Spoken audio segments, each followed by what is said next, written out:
My name is Gil Penalosa. When I lived in Bogota, Colombia, and served as head of parks, I led the construction of over 200 parks, mostly in low-income areas. Now, I live in Toronto, Canada, and 16 years ago created 880 Cities, a non-profit organization based on a simple but powerful concept. What if everything we did in our cities had to be great for an 8-year-old and for an 80-year-old as indicator species? Then it would be good for all. I have been fortunate to have worked in over 350 different cities in all continents. This web talk, A Walk in the Park with Gil, is a way of giving back. Every other week, I invite fascinating people to present captivating stories of parks, people, and cities. Then, you and I have a dialogue with our guest.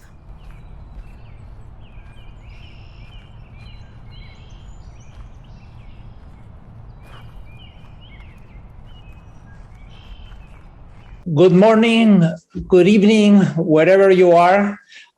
It's another session. It's our last session of the year. So, being the last session, I want to give a special thanks to two friends and colleagues who collaborate. Paula Olavarria, who is a senior associate in many areas and executive producer, and Camila Uriona, who is the manager of communications of 880 Cities.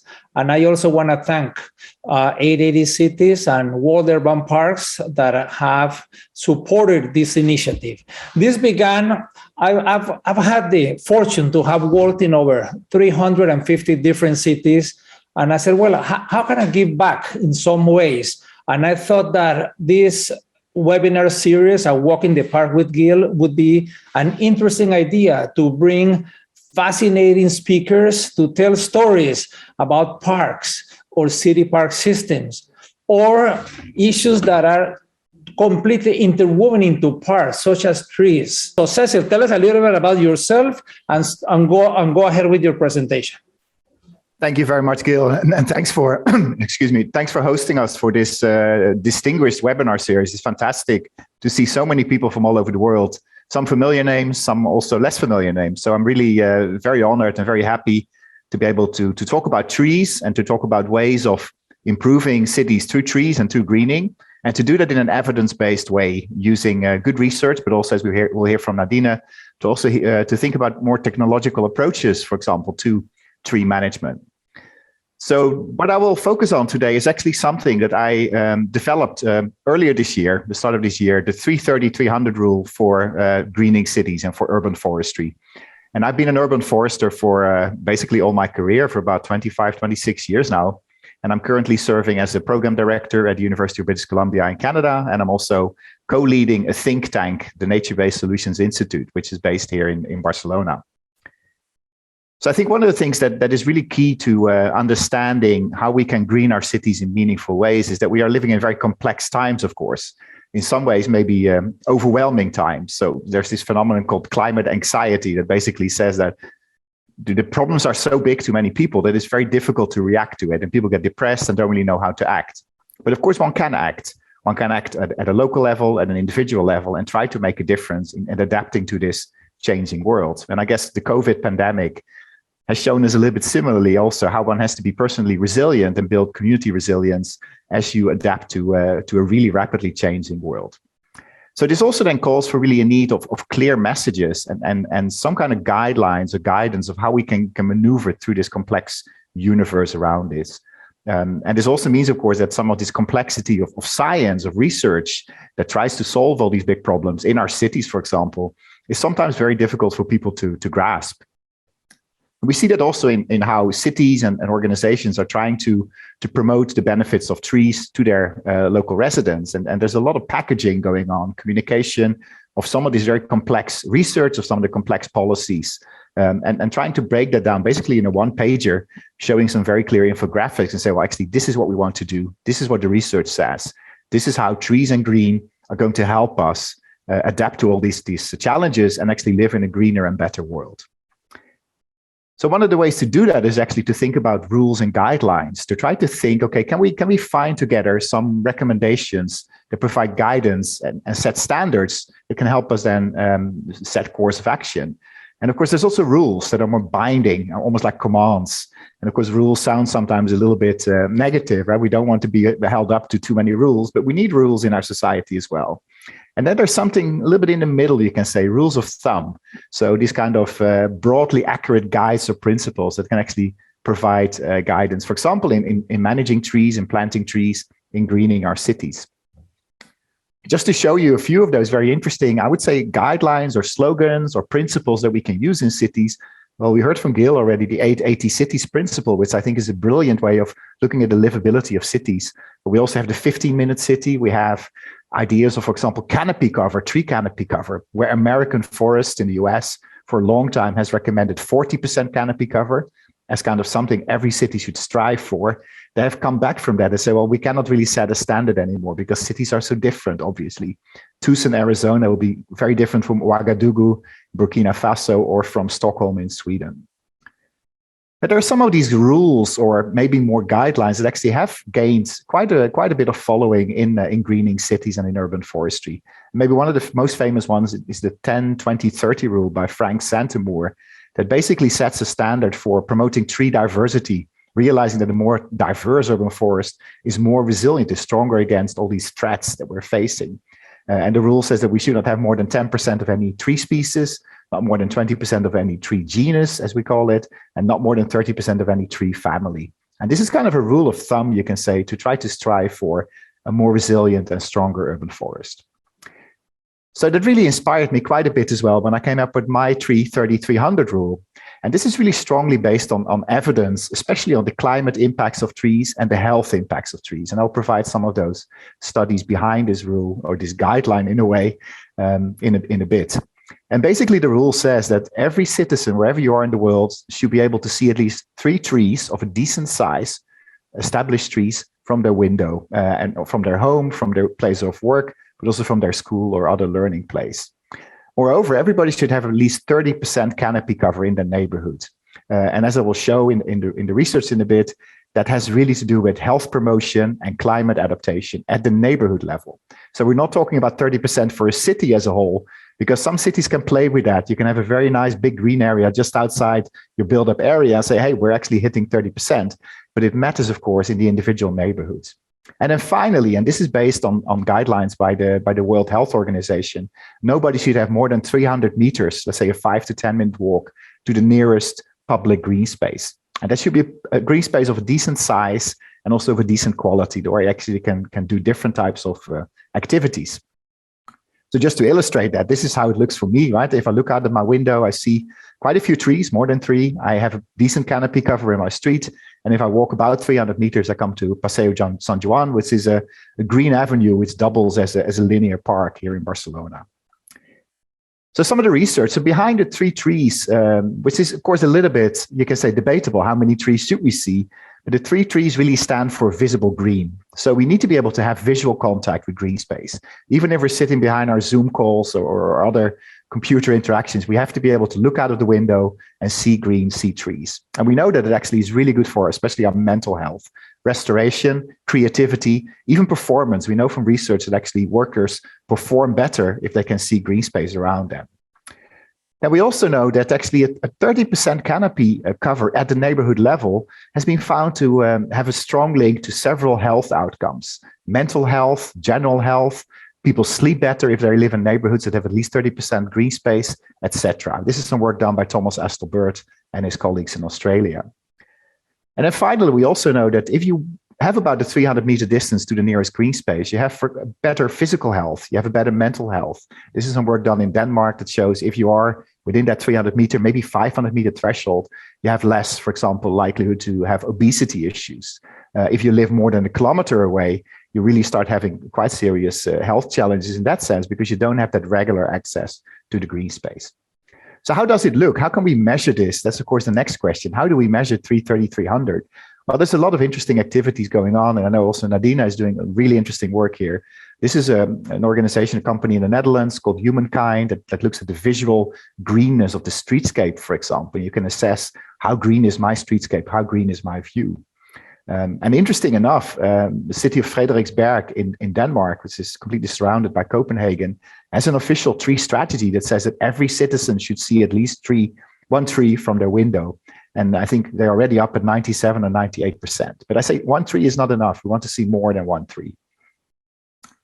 Canopy cover is the other one, which is difficult in many countries. So this is my home country of the Netherlands, and this is some work done by Cobra, Groeneinzicht, that mapped at the neighborhood level where we have a 30% canopy. And you see only the green bits here in the center, more affluent part of the country, hit that 30% at the neighborhood level. The average neighborhood green or tree canopy in the Netherlands is only 16%. So it means we still have to go quite far when we want to get those health and climate change benefits. And finally, and maybe the most optimistic part of it, is the 300-meter rule. We actually see that in this study at Malmö, Kaunas, and Utrecht in Europe, all of these cities actually showed a pretty good access to green spaces within that 300-meter radius. So if you look here, so within 300 meters is for about 70–80% of the population, they have that access, which is quite kind of promising. So moving towards the final part here, how do we do that, right? Because we can say, well, great, but we have these really dense cities, we have all these different land challenges. What can we do to have more trees in our cities? Well, luckily, there's all kinds of interesting approaches. We can infill, we can have pocket forest, we can reclaim land as they did in Singapore. We can put forest on buildings or on elevated structures. We can, of course, sometimes just let nature do the work and rewild. And it's also about this imaginative recreation almost of people-tree relationships. I've sometimes used the slogan, a tree on your doorstep, a forest in your mind. So it's really important through these trees in our streets, in our neighborhoods, to make the connections to the wild and nature as well. So for me, 330-300 has been really interesting because it has been picked up quite dramatically, also in urban planning communities. And it's now kind of living a life of its own. And I heard one day about a gamer who was doing a city building game and was actually commenting and being followed by his wider following. And he was actually talking about implementing the 330-300 rule in his virtual universe, which I thought was really nice. And I think it's always a balance, right? We want to be clear in the evidence. We want to be evidence-based, but we also want to package those messages so they are clear and they can actually drive towards positive change. They lead to debate, which I think is really important. And it's also really important, of course, you make the idea, not just my idea, but actually your idea. You can go around and actually say, well, actually 330-300 is something I can actually think of because it's something is so evident, so easy to understand, so easy to remember. So I think that's probably one of the reasons why it is actually really being taken up all the way up to the ministerial level and to the United Nations level these days. And I said it's living a little bit of a life of its own, and not many people know where it comes from. But in a way, I'm actually quite fine with that. Just to show you some examples of the cities and organizations that are implementing it, it's like Saanich District Council in Vancouver, on Vancouver Island, the city of St. Petersburg, Florida, Harrison Hot Springs in BC, Greenpeace Spain had a big campaign about it. The Nordic Council of Ministers is going to include it in policy guidance for Nordic cities and actually national governments. And the UN as well, the United Nations, to its Economic Commission on Europe, is now also providing a guidance on it. So I think the bottom line here is that really this is part of the mainstreaming of trees and green and parks into our urban development, into the livability of our cities. And I think it's really interesting times that we see around us, but we have to be proactive in terms of promoting these benefits and making sure there's some clear guidance, evidence-based guidance. And I think 330-300 is one way to drive forward positive change in our cities, to start a debate, and hopefully in the end, then also really succeed in making our cities greener, more resilient, and healthier. Thank you for listening. Thank you very much, Cecil. I think this has been fascinating.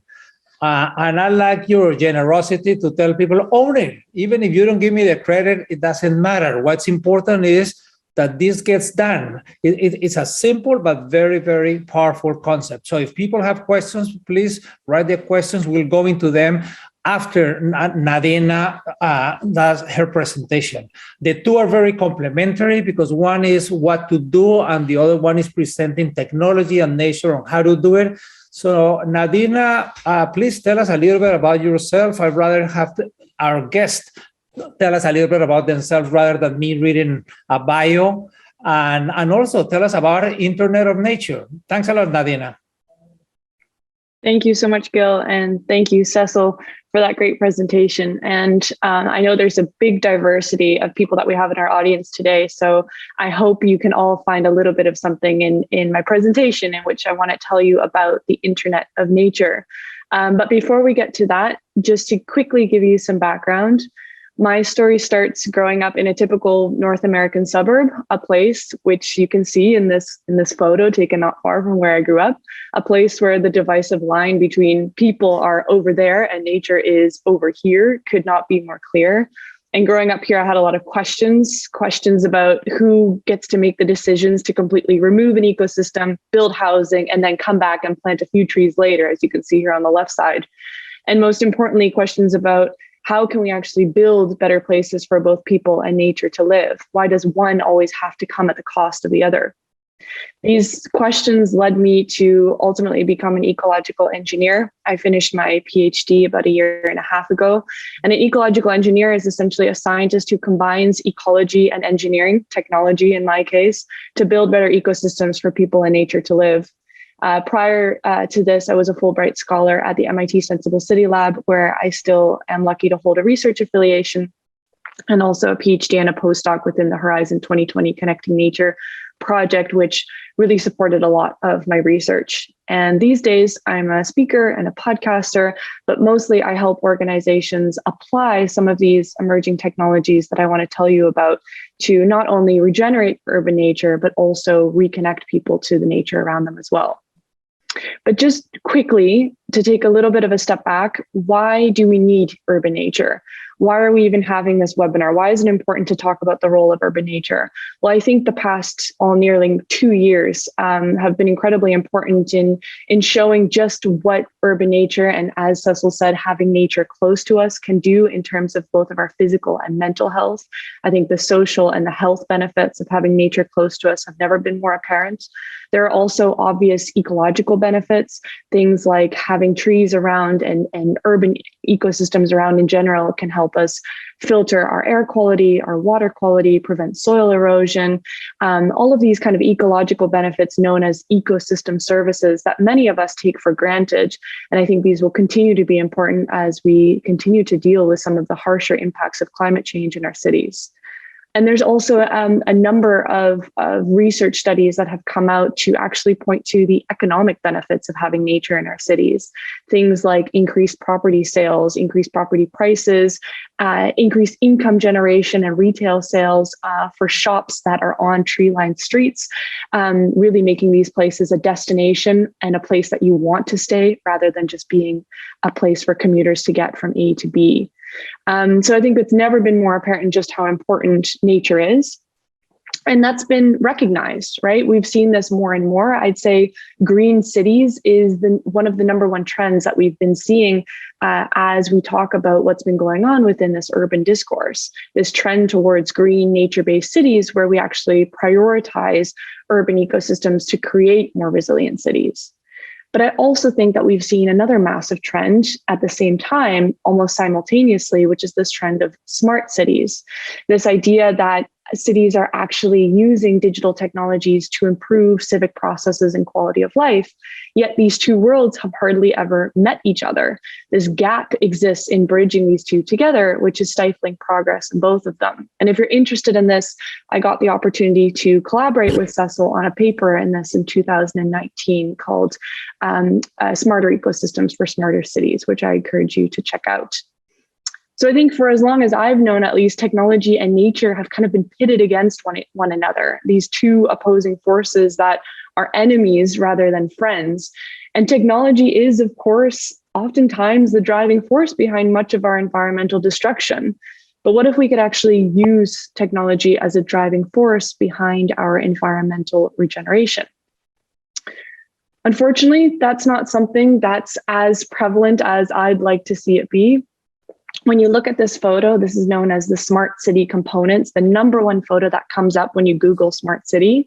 You can see that, we've kind of as a society come to accept this digital transformation in just about anything, whether that's from manufacturing to government, to how we vote, to Wi-Fi, to healthcare. All of these different sectors have undergone a digital transformation.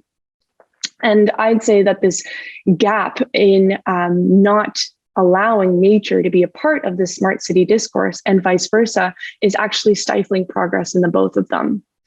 And for that, I've conceptualized something throughout my PhD called the Internet of Nature.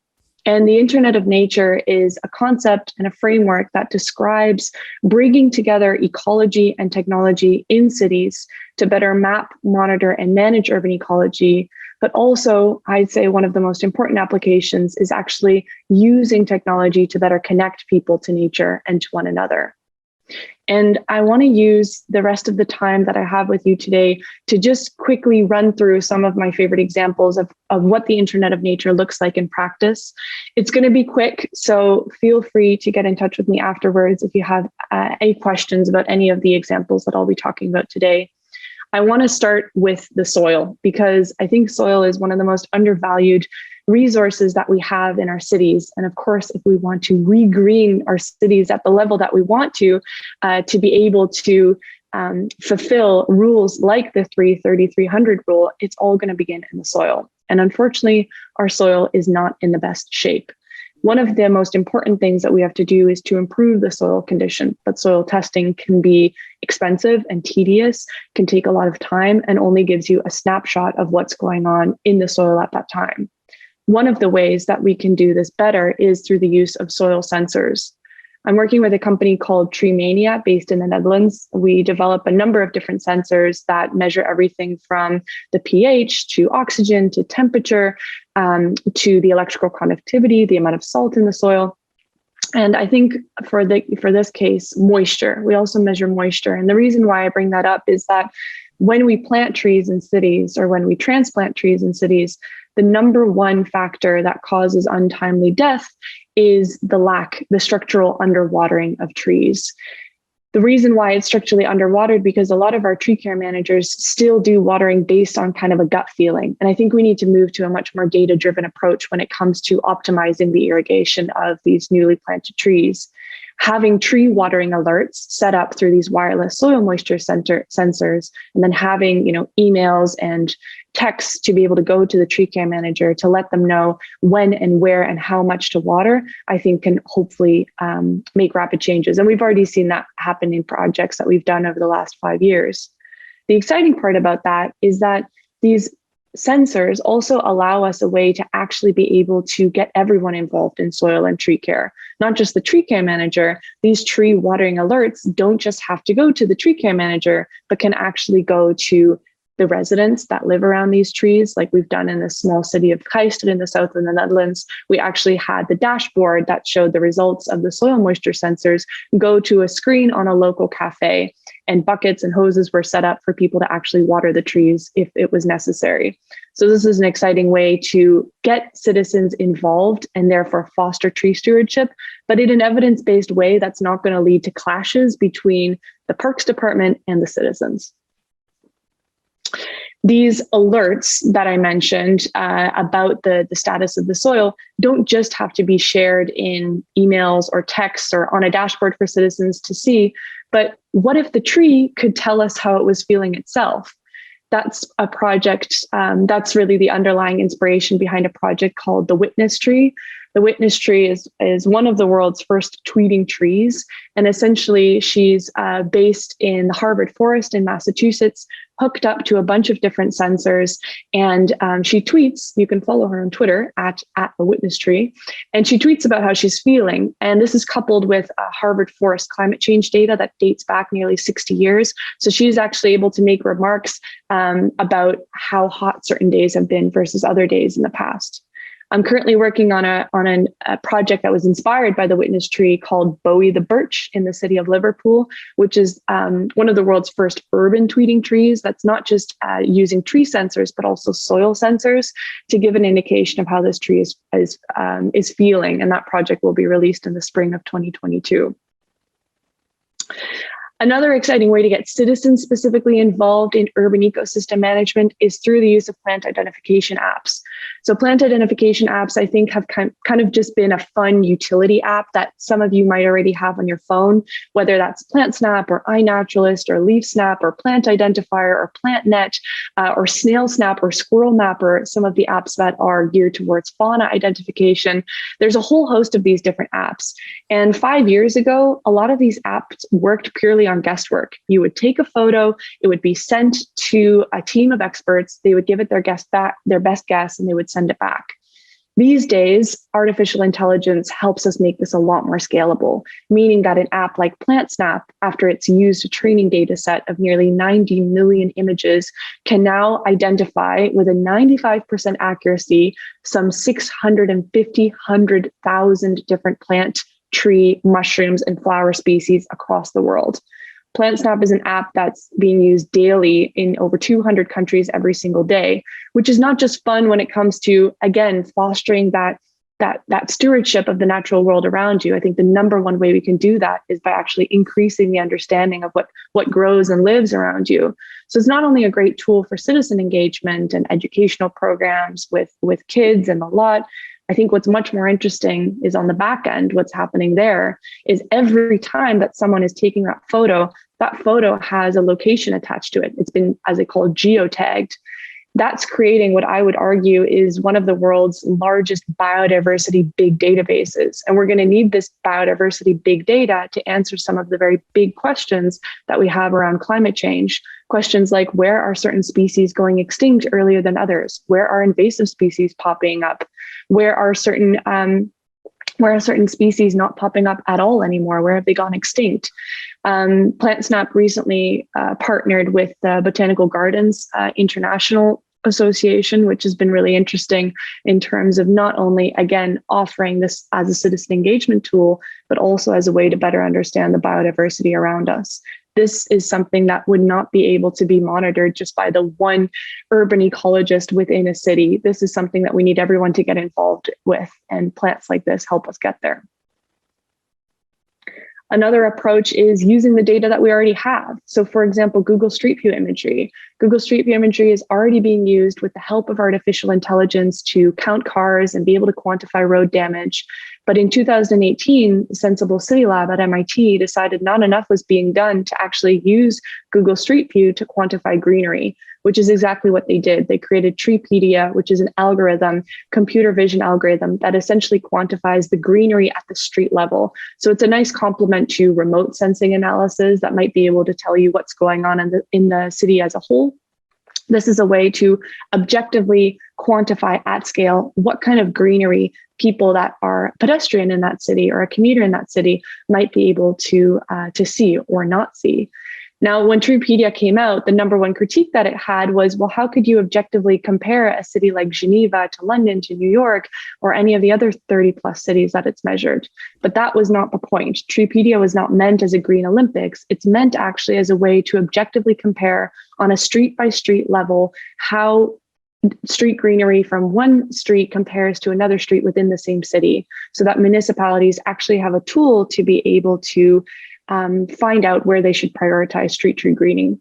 And again, this is something that's really not able to be done at scale unless you use technology in this way. That provides Google Street View provides us with a way to quantify the greenery, but what if we needed to actually detect and map individual trees?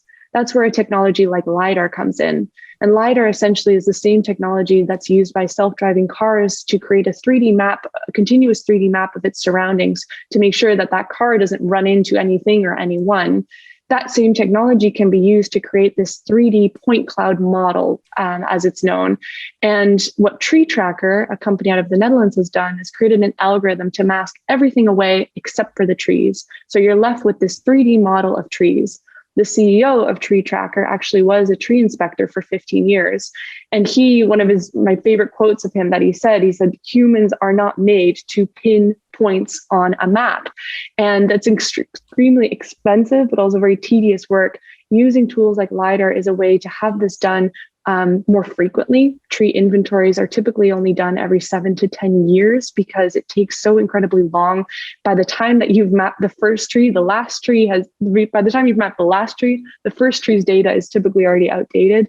This is a way to do that at scale in a way that's effective, scalable, cost-effective, and most importantly, offers you the means to be able to pinpoint which trees are in danger, which trees need additional inspection, and really be able to target your limited urban forestry resources to those trees.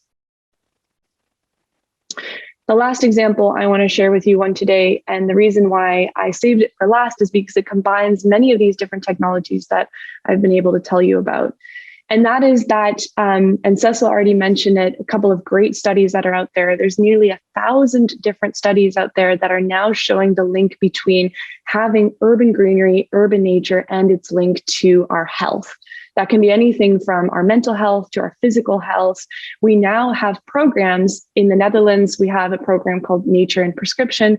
In the US, you have a Prescription for Parks program, where we now have medical doctors that are actually prescribing time outside as a way, as a cure for certain ailments, whether that's anxiety or depression disorders or obesity or heart conditions. Nature has been shown to have a healing effect for many of these. But if we know that nature is medicine, what is the dose? Is it medical malpractice for a doctor to just say, spend 20 minutes a day outside? We really don't know the answer yet to that. And that is a question that a company called NatureQuant out of Oregon in the USA is trying to answer. And that is a very difficult question. And they're doing this through two means. On the one hand, they're creating Nature Score, which is a way that they've combined, as you can see on the left, all these different data sources. So some of them is Google Street View imagery, like we discussed. Some of it is remote sensing imagery. Some of it is using LiDAR imagery. Some is park data that already exist, satellite infrared vegetation measurements, tree canopy data, park data. All of these different data sources are being combined to essentially map the quality as it relates to your health outcomes on what's known as the Nature Score. So essentially, out of every that exists in the US right now, from every address, you create a radius, and from there you can get your Nature Score. How does your address score in terms of its nature capabilities? We're even in talks to include Cecil's 330-300 rule into this algorithm as well. So it's really meant to all of the best practices that we know around nature and health. How can we combine that in this algorithm and come to the best nature score? Now, that nature score provides the underlying layer for an app that's coming out in January 2022 called Nature Dose, which, based on your GPS data, actually focus your location data, actually tracks where you've been that day to give you an idea of what was your nature dose. How much time did you spend outside? And in what kind of nature did you spend that time in? Now, I can think of a whole host of different applications that we can use this, but I think one of the lowest hanging fruit is with health insurance companies to really take this to the next level. Health insurance companies, certain of them, whether that's ASR Vitality programs, United Health programs in the US, there are health insurers already out there that let you earn rewards based on your steps and your heart rate as a way to actually incentivize healthy behavior. Now, we know from all of these thousands of different research papers that being outside can actually be a multiplier for that. It can help you sleep better. It can help you reduce your stress. It can help you get outside and exercise. There's even research to show that being outside has an impact on what your diet looks like. I mean, there's a ridiculous amount of the multiplier effect that nature can have on all of these different factors. And perhaps in the future, we could move towards a world where that fourth ring on the Apple Watch becomes your points for nature exposure, rather than just the amount of steps or your heart rate or the amount of calories you're burned. What if nature exposure, this multiplier effect to all these different health impacts, could be the new 10,000 steps that we move towards every day?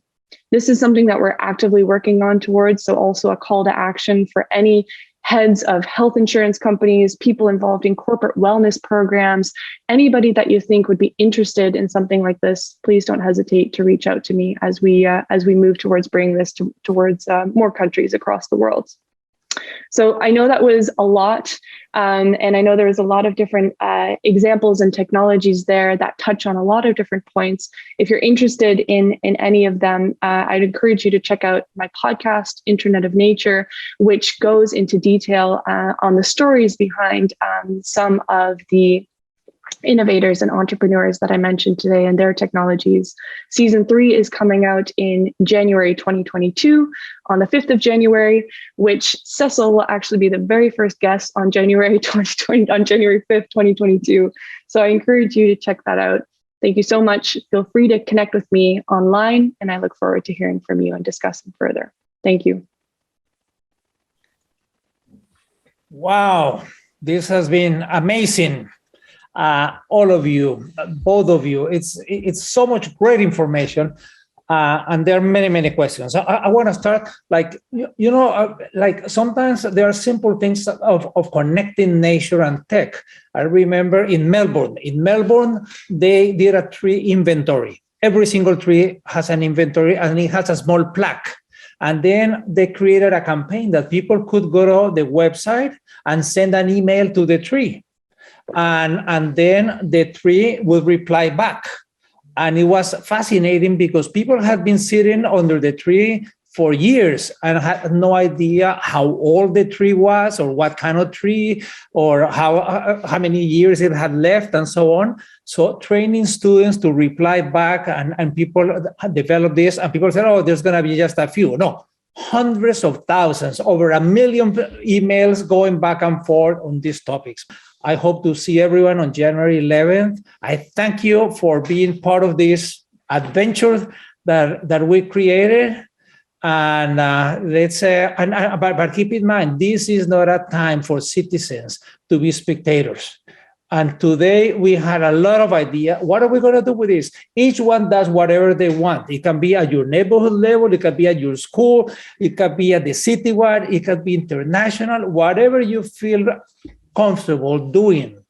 But there's not going to be a Martian coming down to create a city with 300. It's up to each one of us working. We have now some information, like Nadina provided, that we have never had ever in the history of humankind. But information alone is not enough. It's not enough. It's like maybe 20 years ago, doing an analogy with football, and this is the last comment. 20 years ago, we were not even on the field. Now we are on the field and we're passing the ball around. So that's the information that we have. That's the indicators that we have. But if the ball doesn't cross the line, we don't score goals. And we need that balls to cross the line and to score many goals.